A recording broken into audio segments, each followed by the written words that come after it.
boa noite. Mais uma vez nós estamos começando aqui um dos nossos cultos semanais de adoração, de estudo bíblico e, sinceramente, eu acho que não teria uma forma melhor de começar o nosso culto de hoje do que com essa música que nós acabamos de ouvir. Eu espero que esse tenha sido um momento para você louvar, glorificar ao nosso Deus também. Saudar o nome de Jesus, o nosso Salvador, o nosso Senhor, aquele que está conosco em todo o tempo, em todos os dias, guiando os nossos passos, aquele que mandou o seu Filho Jesus para morrer na cruz por nós e nos dar a salvação, a maior bênção que nós poderíamos ter, o maior presente que nós poderíamos receber. Então é maravilhoso, principalmente quando ela é bem cantada, bem tocada.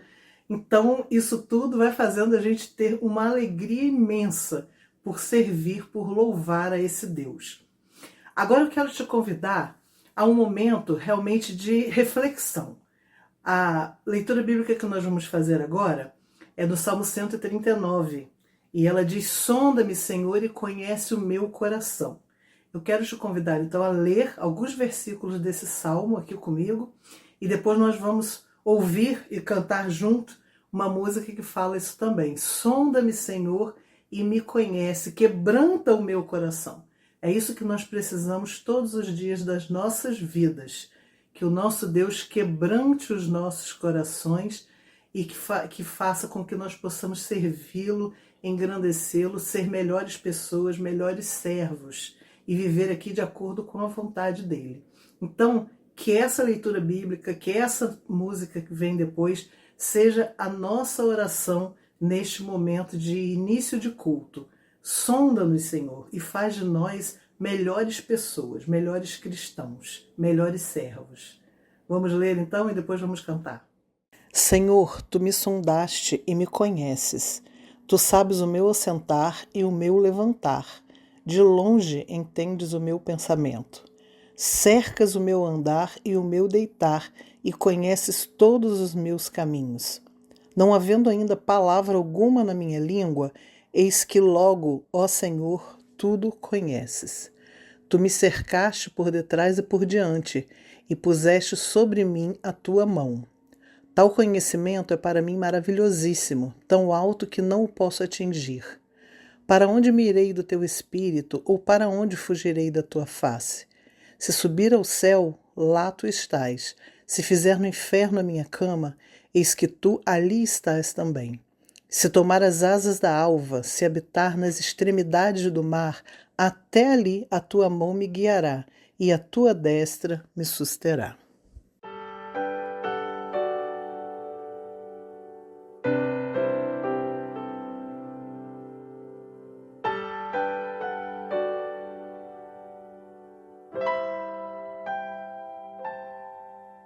Senhor, tu me sondas e me conheces.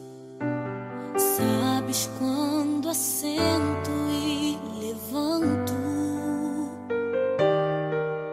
Esquadrinhas meu andar e o meu deitar. Conheces todos os meus caminhos.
assento e levanto.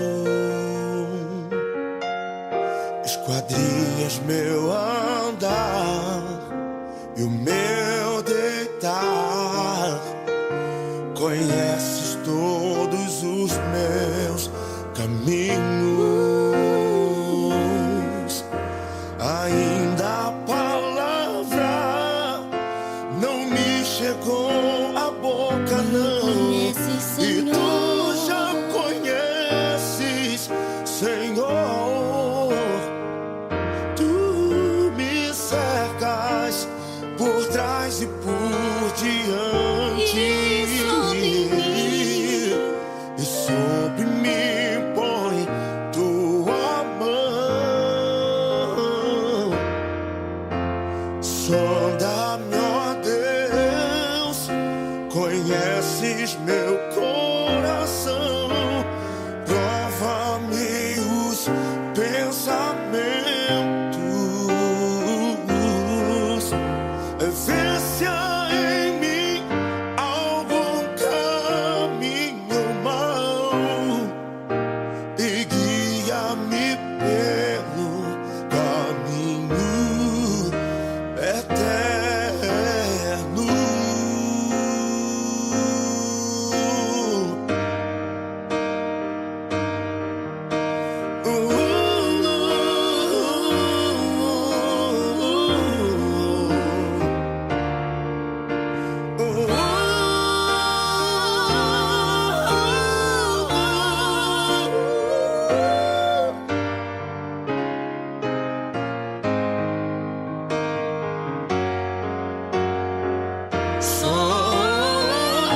Sonda-me, ó Deus, conhece o meu coração.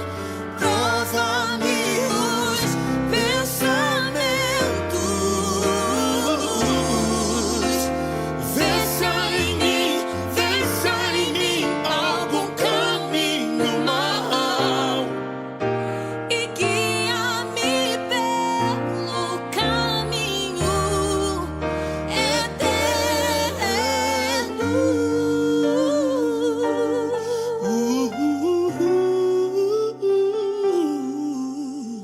Guia-me Pelo caminho eterno.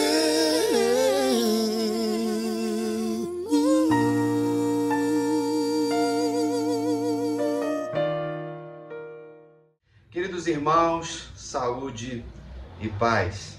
Se Deus permitiu, estamos em mais uma quarta-feira no culto doméstico, de adoração, de louvor, de estudo bíblico, sempre convidando você no meio da semana a refletir sobre a palavra do Senhor, a orar. Se você ainda não fez, para aí o vídeo, vai orar ao Senhor, ou no final. Você teve a oportunidade de ver a Rose aí, dirigindo o culto. Vocês viram o coral da PIB de Curitiba cantando Saudai o Nome de Jesus. Letra linda. Estava falando com a Rose que eu vivia minha adolescência lá em Nova Iguaçu, ouvindo esse hino lindo. E como é bom nós preservarmos a nossa inódia que a gente fala, tão rica, tão doutrinária, tão missionária, tão igreja de Cristo, com arranjos que vão surgindo no decorrer da caminhada. Louvado seja o nome do Senhor por isso. Vocês leram um texto bíblico do Salmo 139, de 1 a 10, no finalzinho, quando ele fala assim: se tomar as asas da alva, se habitar nas extremidades do mar, até ali a tua mão me guiará e tua destra me susterá. A mão do Senhor, queridos, sempre é para nos guiar. A mão do Senhor sempre é para nos suster, nos sustentar, nos guardar, nos proteger. Tem gente que usa expressões: a mão do Senhor vai pesar sobre você. Você não tem base bíblica com isso, porque a gente não vai aguentar nunca o peso da mão do Senhor. Então precisamos viver na perspectiva de que o Senhor nos ama antes da fundação do mundo, antes que estivéssemos no ventre de nossas mães, o Senhor já nos conhecia. e Ele ajudou a entretecer todo o nosso corpo nesse grande milagre da vida. E agradeço ao Senhor porque Tu estás me vendo, que você viveu o dia de hoje, cumpriu a agenda, ou de repente ficou faltando alguma coisa. Talvez o seu coração esteja apertado, mas a mão do Senhor está nos sustentando. E diante dos desafios que temos, continuamos sempre em frente. Você pode adorar o Senhor cantando Sonda-me, Senhor, uma oração linda que nós conhecemos sempre e cantamos com alegria. Mas antes da reflexão, colocar aqui o pedido de oração pelo Arthur, nosso adolescente, filho da Manuela e do Guilherme.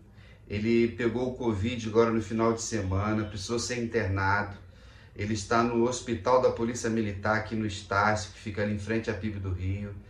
Ele está no CTI, mas está bem. E a Covid, irmãos, ou o Covid, chegou em 2020 para ficar, ele nunca mais vai embora. E ele passa por mudanças, por algumas mutações, e nós precisamos estar atentos. A vacina é uma ferramenta importante, se você não se vacinou, o governo está convidando para isso. Mas ele está se recuperando gradativamente e vamos orar para que Deus acalme o coração do Guilherme, acalme o coração da Manuela e que tudo isso venha servir para nos fortalecer. A mão do Senhor está nos guiando. Também pela irmã Lúcia, a mãe da Lili Ellen, continua internada, continua investigando a questão toda na hematologia. Já foi descartada a leucemia, mas estão trabalhando a perspectiva que envolve a medula. E orem pela Lili Ellen, que está lá junto com as suas irmãs, naquela escala, irmãos de hospital, que tem que ficar com o acompanhante, orando para que ela continue firme, orando pelo Robson, também pelo João Miguel. Peço oração também pelo Anderson, ele é irmão da Rosana, minha esposa, está internado no INTO. É uma cirurgia programada para colocar prótese na cabeça do fêmur e na bacia, só que aí teve uma mudançazinha lá, precisou tomar um antibiótico, houve uma inflamação, então ele está internado de acordo com o tempo do antibiótico. Então ore por ele, pela Rosana também, por toda a família que está nesse rodízio. E irmãos, nós vamos caminhando, né, diante dos desafios que surgem na nossa vida, sabendo que o Senhor cuida de nós, né, em todo o tempo. E diante dos desafios que temos, o que nos sustenta é a fé em Cristo Jesus. Só que a fé, ela é um dom que é dado pelo Senhor. A fé, ela não é simplesmente emocional, ela não é teórica, ela não é psicológica, ela não é filosófica. A fé é prática. A fé é um exercício diário de crer não somente em Deus, no Cristo Jesus como nosso Salvador, mas que a nossa fé, ela interfere em alguns eventos, como diz a palavra do Senhor, e nós precisamos viver por ela, e a palavra do Senhor diz que o justo viverá pela fé. Diante do que eu e você temos pela frente na nossa caminhada, precisamos entender qual é a nossa missão na Terra, por que estamos na Terra. E hoje eu vou falar sobre um texto que o apóstolo Pedro vai escrever, inspirado pelo Espírito Santo, e fala daquilo que somos. Diante de cenários que nós temos à nossa volta, de países, nações, de guerras, corrupção, religiosidade, muitos falsos profetas, muitos falsos pastores, a coisa está estranha no nosso país, é uma mistura de religião com política, pastores politiqueiros que só vivem nos palanques, uma manipulação do nome de Deus, de versículos bíblicos, interesses pessoais, interesses financeiros. A coisa está muito estranha e nós precisamos nos firmar na palavra do Senhor para entender o que é ser igreja, qual a nossa missão aqui, a nossa natureza. Então eu vou ler aqui, primeira carta de Pedro, no capítulo 2.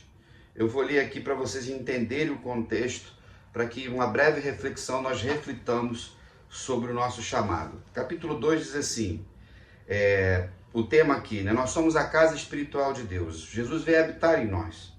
Despojando-vos, portanto, de toda maldade e dolo, de hipocrisias e invejas, e de toda sorte de maledicências, desejai ardentemente, como crianças recém-nascidas, o genuíno leite espiritual, para que por ele vos seja dado crescimento para a salvação. Se é que já tendes a experiência que o Senhor é bondoso. Chegando-vos para ele, a pedra que vive, rejeitada sim pelos homens, mas para com Deus eleita e preciosa, também vós mesmos, como pedras que vivem, sois edificados casa espiritual, para ser de sacerdócio santo, a fim de oferecer de sacrifícios espirituais agradáveis a Deus por intermédio de Jesus Cristo, pois isso está na Escritura. Eis que ponho em Sião uma pedra angular, eleita e preciosa, e quem nela crê não será de modo nenhum envergonhado.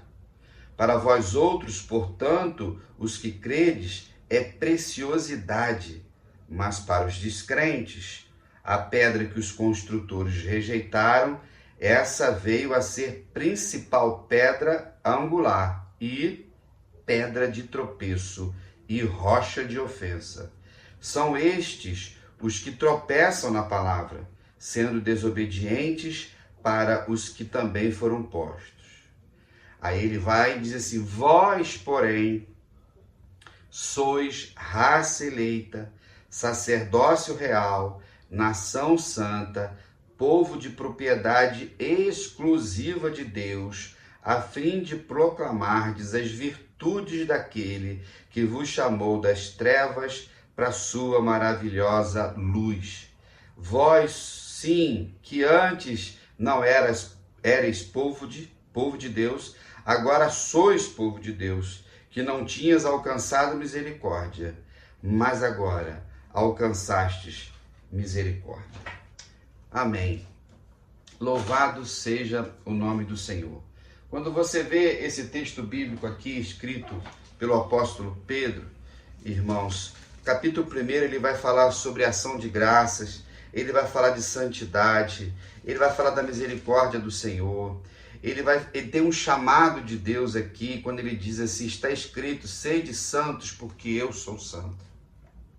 Diante dessa caminhada de santidade e amor, de viver o amor fraternal, ele começa esse capítulo 2 falando sobre questões que precisavam se despojar. Então, no capítulo 1, ele fala sobre a questão do amor não fingido, uma vez que fomos regenerados em Cristo Jesus, tomando cuidado com a carne. E aí ele fala sobre isso, sobre a maldade, o dolo, a hipocrisia, invejas, coisas que existiam no mundo e continuam existindo e que não pode existir na casa de Deus. Esses são sentimentos carnais, mundanos, que nós encontramos lá em Gálatas, capítulo 5, versículo 18, quando Paulo fala das obras da carne. Então, desde aquele tempo, queridos, onde tem gente, tem pecado, onde tem gente, tem vaidade, onde tem gente, tem interesses pessoais. Nós precisamos viver diariamente nessa luta para que em todo tempo nós venhamos a fazer a vontade do Senhor. Por isso que as Sagradas Escrituras estão preservadas até hoje. Quando nós olhamos para esse texto e nós lemos aqui, eu só vou dar uma folheada no início e me ater a 4 temas aqui. Então ele está falando dessa preciosidade, ele está falando aqui de desejar ardentemente o ardor, calor, o fogo em nosso coração. Nós não vivemos momentos muitas vezes que a gente deseja. É uma formatura, quando você está terminando um curso, é festejar um aniversário, é aguardar ardentemente uma viagem, ou alguma coisa voltada para isso. Mas parece que muitas vezes a gente olha dentro das nossas comunidades de fé e parece que as pessoas perderam o ardor, existe um esfriamento em relação a questões da obra missionária, as questões do investimento pessoal no relacionamento fraternal. E ele diz como recém-nascidos no leite, como crianças recém-nascidas, desejando o genuíno leite espiritual. Aqui a questão não é nem leite, ele está falando daqueles que nasceram de novo, de uma igreja nova. E talvez você que me vê agora seja um novo crente, você ainda esteja nesse leitinho. Mas ele fala do leite genuíno. Não é um leite batizado, não é um leite que se bota um monte de água para ele render, fica um leite ralo, não. É aquele leite tirado da vaca, né, purinho que a gente fala. Então ele está falando desses leites genuínos. E quando o autor bíblico fala sobre uma proposição, é porque existia um leite que não era genuíno, que é a religiosidade. Diante desse cenário, ele fala de Jesus Cristo, a pedra eleita. Ele vai falar de que Jesus é pedra de tropeço e rocha de ofensa para aqueles que não creem. Pedra de escândalos, a palavra grega é escândalos. É uma pedra que vai atrapalhar a pessoa no caminhar. Então, tem pessoas que são pedra de tropeço para escandalizar o evangelho com pecados e coisas erradas, mas tem a pedra de tropeço em santidade. Eu e vocês, como pedra viva que está aqui, nós precisamos ser pedra de tropeço na vida de pessoas que não querem andar com Deus. As pessoas precisam tropeçar na nossa santidade. As pessoas precisam tropeçar no nosso compromisso, na nossa retidão. E vocês sabem, quando nós vivemos na presença do Senhor, quando nós vivemos na vida cristã piedosa, nós seremos perseguidos, nós teremos dificuldades e lutas, mas isso não é novidade. Pedro, então, sofreu muito por viver o evangelho do Senhor. Então ele vai dizendo isso. Aí no versículo 9, vós, aí vem uma advertência, vós, porém, sois. O tempo verbal aqui é um imperativo na segunda pessoa do plural. Lá no capítulo 1, ele já faz um convite, sede santos como eu sou santo.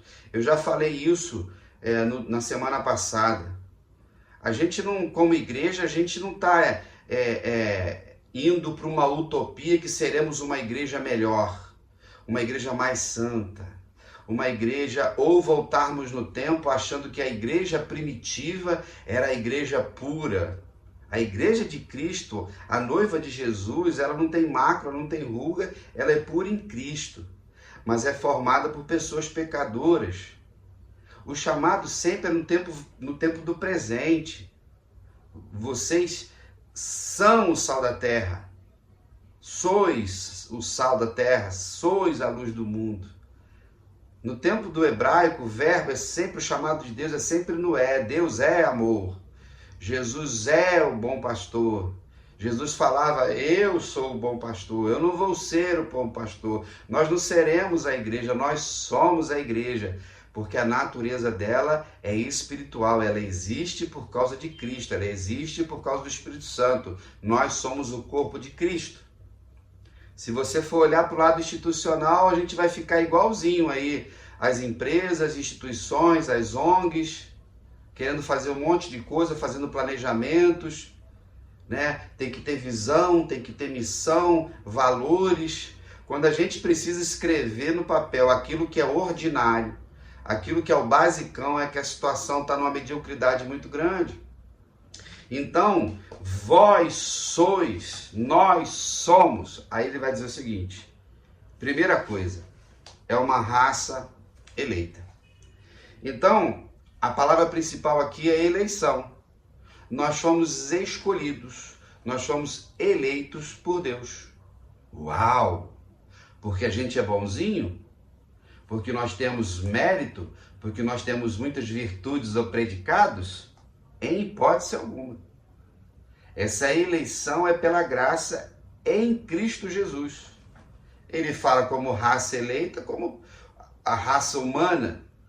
E no passado se tinha as raças, como se fossem as etnias.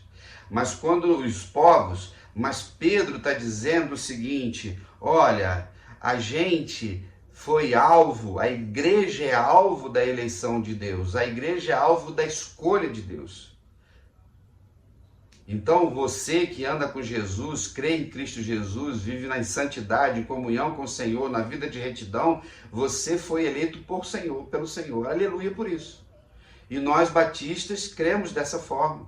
Está lá, eu sempre falo para vocês, na nossa declaração doutrinária. Está lá, se não me engano, no capítulo 8, a eleição. Só que as pessoas confundem a eleição com ser membro de igreja, frequentador de culto. Não tem nada a ver. Os eleitos de Deus precisarão mostrar os frutos, ou o fruto que é do Espírito. Então, a igreja, ela não é fruto do acaso. A igreja não é uma instituiçãozinha qualquer. A igreja caminha na terra com um propósito específico. Então, Pedro está dizendo para os seus ouvintes, para os seus eleitores, do significado, da nossa identidade. Ele está falando aqui de propósito, de escolha. Mas não era simplesmente uma raça eleita. Ele está ampliando aqui a questão que envolve o povo de Israel. Deus havia formado o povo de Israel para que o povo de Israel levasse o nome de Deus para todas as nações. E eles não cumpriram isso. Essa missão foi dada à igreja pelo próprio Messias, pelo próprio Cristo. E a igreja caminha há 2000 anos na terra por todas as nações. Ninguém nunca fez isso. Eu já pontuei isso com vocês também. Budismo, hinduísmo, o islamismo. É só o cristianismo que tem a mensagem de salvação e pela ordem de Jesus, de levar esse amor. Aleluia por isso. E se você me vê, você me ouve, nós estamos andando com Jesus, é porque o Senhor levantou uma geração para pregar o evangelho aqui.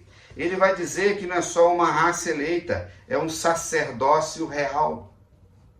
Então, qual era a função dos sacerdotes naquela época? O sacerdote, ele era o intermediário entre Deus e o povo. Então, os sacerdotes, eles administravam a liturgia, os sacrifícios. As pessoas chegavam diante do sacerdote, apresentavam os seus sacrifícios. E uma vez por ano, o sumo sacerdote ia lá no templo, naquele lugar chamado de Santo dos Santos, onde estava a Arca da Aliança, como símbolo da aliança de Deus.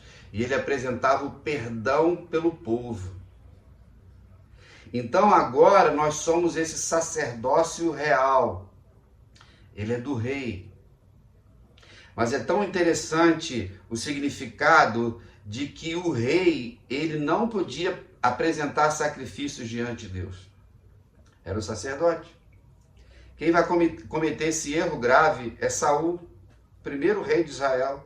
Depois de muitos anos no seu reinado, cumprindo no início, depois começa a ficar vaidoso, começou a se achar alguma coisa. E em um determinado momento, que ele deveria aguardar o profeta Samuel, que era sacerdote também, para fazer o sacrifício, ele se antecipa ao profeta e vai lá, faz o sacrifício diante de Deus, e ele não tinha essa unção, ele não tinha essa autorização, e Samuel vai corrigi-lo, e isso vai gerar o declínio do reinado de Saul. Com o advento da igreja, esse sacerdócio agora é de todos nós que somos de Jesus, todos nós que fazemos parte da igreja de Cristo, nós temos esse sacerdócio de pregar o evangelho. Nós não somos o intermediário, de forma nenhuma, até porque Jesus é o sumo sacerdote, como diz Hebreus capítulo 7. Jesus fez todo o sacrifício. E ele foi o sacrifício. Então, o nosso sacerdócio é de pregar a palavra, é de cuidar da doutrina, sabendo que nós estamos dentro de um reino. A palavra real significa rei e nós estamos num reino. Olha que maravilhosa responsabilidade. Olha como a palavra do Senhor vai ampliando. E o apóstolo Pedro escreve isso para os seus ouvintes. Então, esse sacerdócio real que nós fazemos parte faz com que a nossa responsabilidade aumente. Mas não é somente isso, ele vai dizer que nós somos nação santa. Aleluia por isso. Nação, irmãos, é uma expressão feminina, e Deus como Rei Supremo, Deus como Criador, a figura feminina, sendo Deus a figura masculina, existe um casamento entre o Deus Criador e essa nação. Só que não existe nenhuma nação ungida por o Senhor. Israel tinha sido escolhido, ele perde isso no meio do caminho. Então Israel é um país como um outro qualquer. E eu tenho batido nessa tecla e muitas vezes, diante das reportagens, diante das coisas que a gente vê nas redes sociais, pessoas unindo a bandeira do Brasil com Israel, pessoas se batizando no Rio Jordão com a bandeira de Israel, não tem nada a ver, é falta de conhecimento bíblico teológico. Não tem nenhuma nação santa nesse sentido, no sentido geográfico. Estados Unidos não é, apesar de eles se acharem, né, os escolhidos, né? Destino manifesto, que é uma expressão norte-americana, de que eles foram escolhidos por Deus nesse período para iluminar o mundo. Sem dúvida, os Estados Unidos é uma grande nação, tem abençoado muita gente, mas eles têm uma visão de domínio. E esse atual presidente, o desejo dele é dominar toda a América. Já repararam que quando ele fala assim, vamos fazer a América grande novamente, ele não fala a América do Norte. Então nós temos América do Norte, América Central e América do Sul, onde nós estamos. O desejo dos Estados Unidos de lá atrás era dominar a América Central e a América do Sul, e eles já tentaram em ambientes políticos. Nós precisamos ler muito bem a história para entender. Por quê? Porque na mente deles, eles têm a unção. Mas o texto diz que a igreja é a nação. Então o Brasil nunca será do Senhor Jesus. O Brasil nunca será uma nação ungida. Que isso, pastor Marcos? Que palavra forte é essa? Onde é que está escrito isso na Bíblia? A fé não é para todos. A nação, o Brasil, dentro do Brasil está a nação santa, que é a igreja. Em todas as nações, como diz os profetas no Antigo Testamento, como diz o Apocalipse, que o Senhor Jesus é o soberano das nações. Em cada nação no mundo está a igreja do Senhor, o reino dele está lá, o sacerdócio real está lá, a raça eleita está lá. Independente do sotaque, independente se tem o olhinho puxado, se a orelha é maior, se a quantidade de melanina é maior ou é menor, não importa.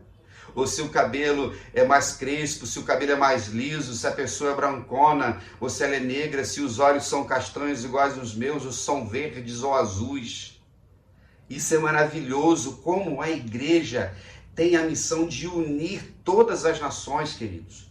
E esse evangelho tem sido pregado. Essa nação é santa, santa significa separada. A igreja foi separada do mundo, dessa ética podre e corrupta, para viver o evangelho, a verdade que liberta, verdadeiramente Jesus. Que bom saber que eu e vocês somos parte de um projeto extraordinário. O maior empreendimento de salvação de vidas é o cristianismo, é a igreja de Jesus. A igreja é a maior rede de apoio que se encontra em todos os continentes, queridos. Há 2000 anos, com todas as limitações que cada missionário, cada pastor e outros sacerdotes, outros religiosos tiveram.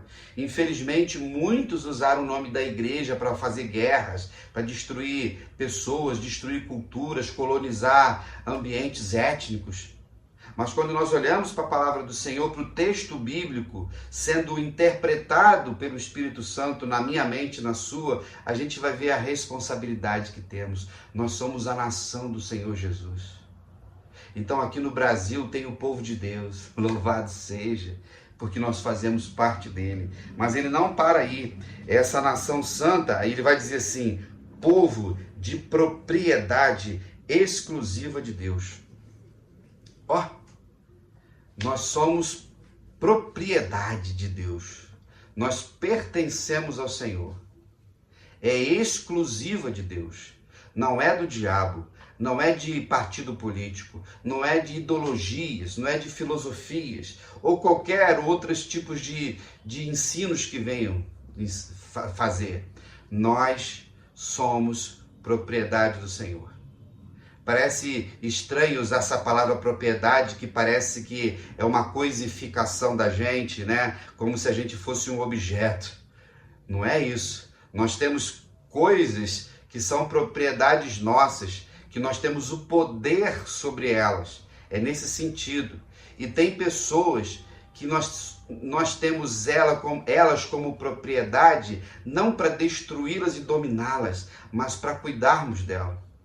Mas tem gente que às vezes cuida melhor da casa do que daqueles que moram na casa. Tem gente que cuida melhor do carro do que aqueles que andam no carro. Tem gente na igreja que se preocupa muito mais com o banco do que com aqueles que sentam no banco. Então a palavra do Senhor, ela trabalha sempre no significado puro das palavras. Então eu pertenço ao Senhor Jesus, você é propriedade de Jesus, e que Senhor maravilhoso é o Senhor Jesus. Ele vai dizer que é exclusividade de Jesus, de Deus. Quando ele prega o evangelho, quando ele diz eu sou o caminho, a verdade e a vida, ninguém vem ao Pai senão por mim. Isso é exclusividade. Então, viva essa exclusividade com submissão, com gratidão, com amor, com determinação, com resiliência, com coragem, que somos chamados todos os dias para vivermos. E aí ele segue o versículo 10. A fim de, é o propósito. Tudo na criação, irmãos, tem uma ética, um caráter, uma personalidade e um propósito. Tudo na criação. Vocês que são minhas ovelhas há 9 anos já cansaram de me ouvir. E vocês que pertencem a outra comunidade de fé, são nossos amigos, nos acompanham. Nunca esqueçamos disso. Nada é aleatório. Então, esse chamamento aqui do apóstolo Pedro e dizer o que nós somos, não é para que nós possamos ter um discurso ufanista, triunfalista e dizer assim, eu sou sacerdote de Senhor Jesus, eu pertenço à nação santa, eu pertenço ao povo de Deus, para que a gente possa desfrutar das bênçãos da terra. Não é isso. Nunca foi.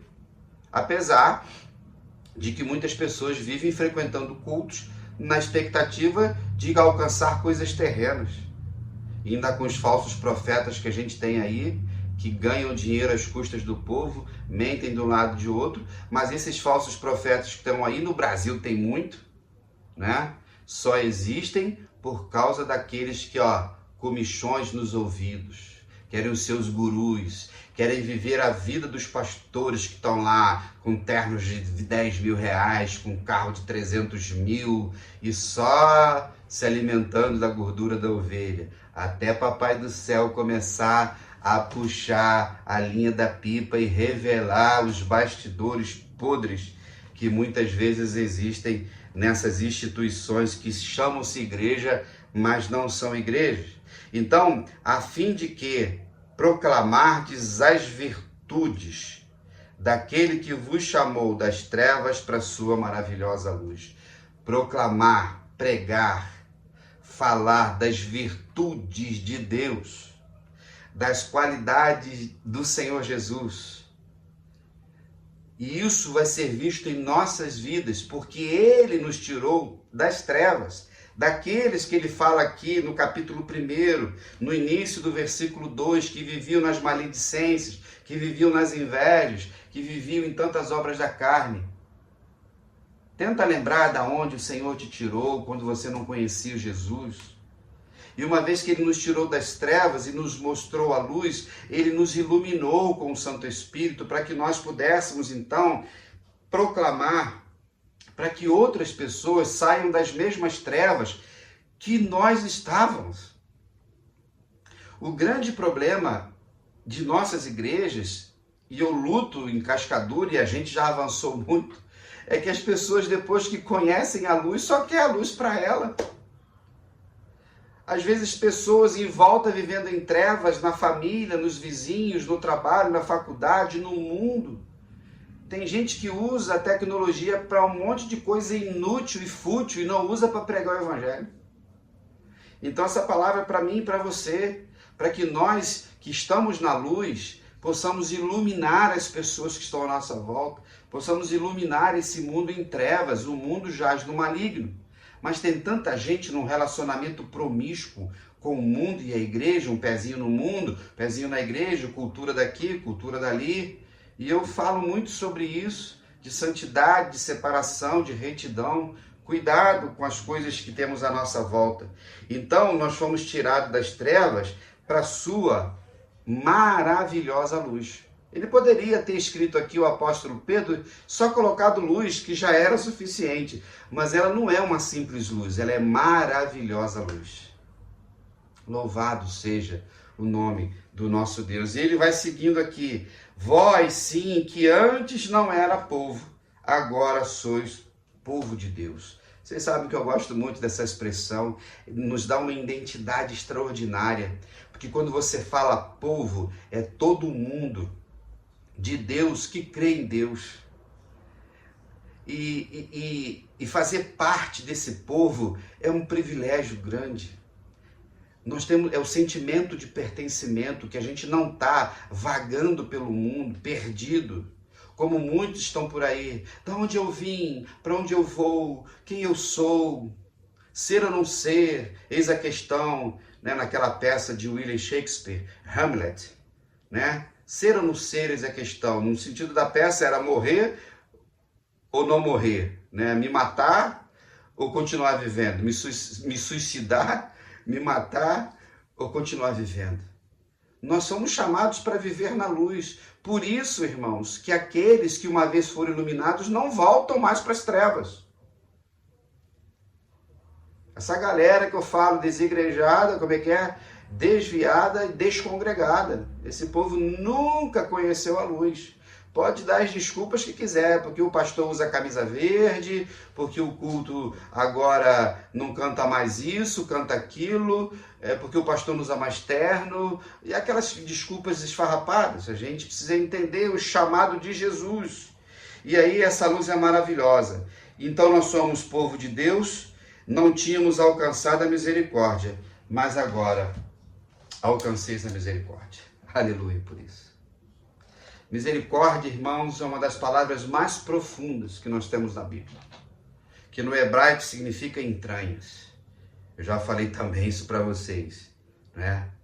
O estômago aqui, o intestino, ele é considerado o segundo cérebro. Primeiro cérebro, segundo. Porque muita coisa que acontece aqui, reflete aqui. E algumas doenças aparecem aqui por causa daqui. Mas as entranhas, resed, em hebraico, significa o sentimento. Quando a gente recebe uma notícia, quer seja boa ou ruim, o primeiro lugar que a gente sente aqui no estômago, no ventre, nas entranhas. Já reparou isso? Principalmente quando vem uma notícia, a primeira pancada é aqui. Já mexe com a nossa alimentação, com a nossa dieta. Ou para você não comer nada, ou para você ficar numa compulsão.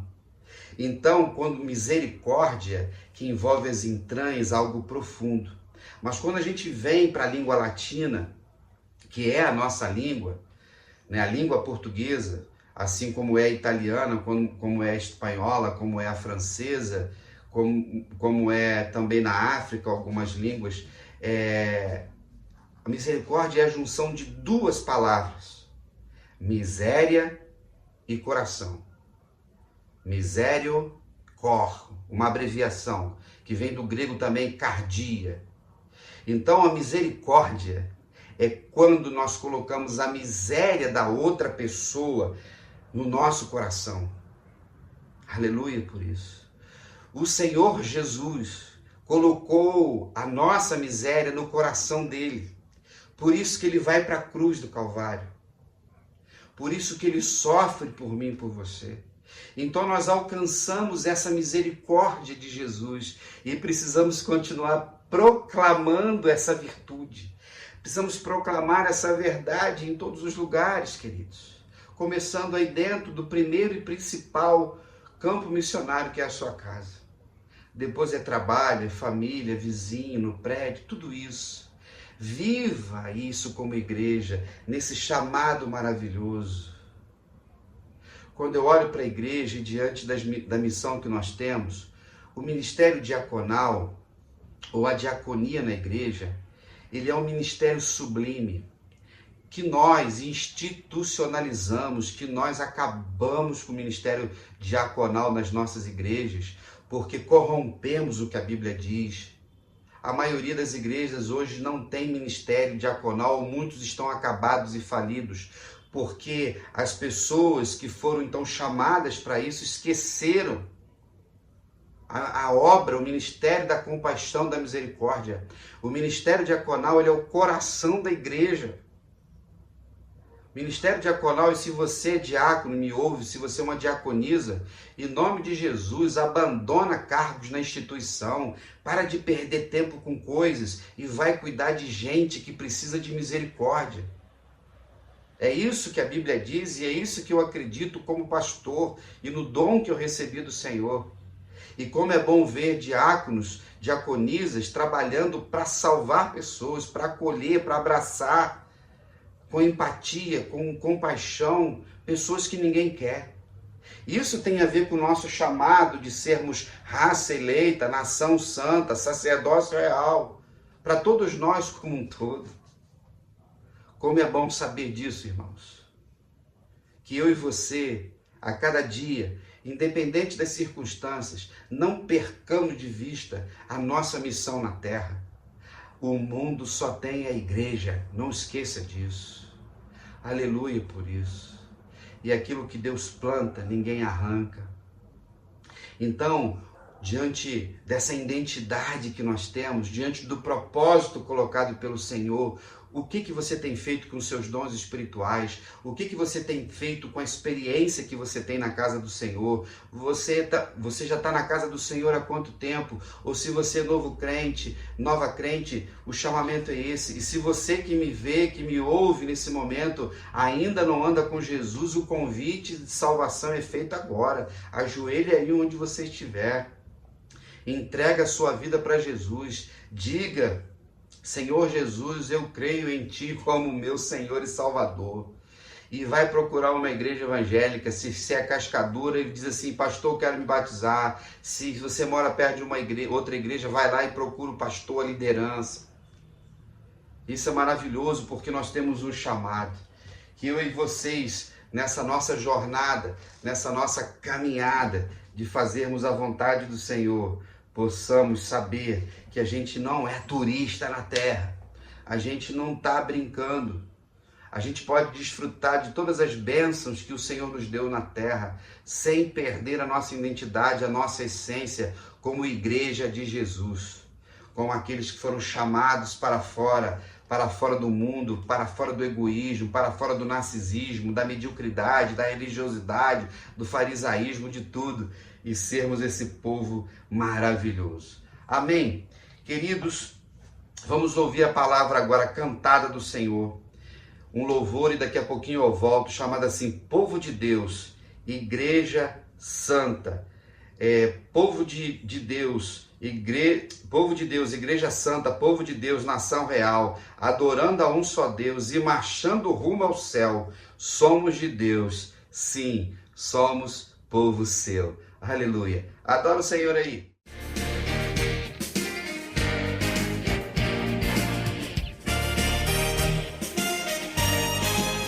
Povo de Deus, Igreja Santa, povo de Deus, nação real, adorando a um só Deus e marchando rumo ao céu. Somos de Deus, sim, povo seu. Povo de Deus, Igreja Santa, povo de Deus, nação real, adorando a um só Deus e marchando rumo ao céu. Somos de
Queridos, as nossas músicas são lindas. Os autores desse tempo têm feito músicas maravilhosas, letras lindas, bíblicas. E nós, batistas, temos conseguido, com muita luta, mantermos essa tradição de letras, de músicas bíblicas, teológicas, que apontam para a eternidade, para a nossa missão. Se você é membro ativo da PIB de Cascadura, não esqueça que domingo tem escola bíblica dominical, culto de louvor e adoração. PIB de Cascadura tem vivido um tempo maravilhoso de avivamento, de crescimento, de desenvolvimento, e isso é bom demais, ver o que Deus tem feito na nossa igreja. Domingo vai ter uma assembleia, vamos receber novos irmãos que Deus tem trazido, e assim nós vamos caminhando, orando pelos outros, pastoreando uns aos outros, discipulando uns aos outros, dobrando o nosso joelho semanalmente, irmãos. Separa um tempo. Se você tem o costume de jejuar, jejua. Os desafios são grandes à nossa volta, e sempre fazendo a vontade do Senhor. Um grande abraço, fique na paz e até lá.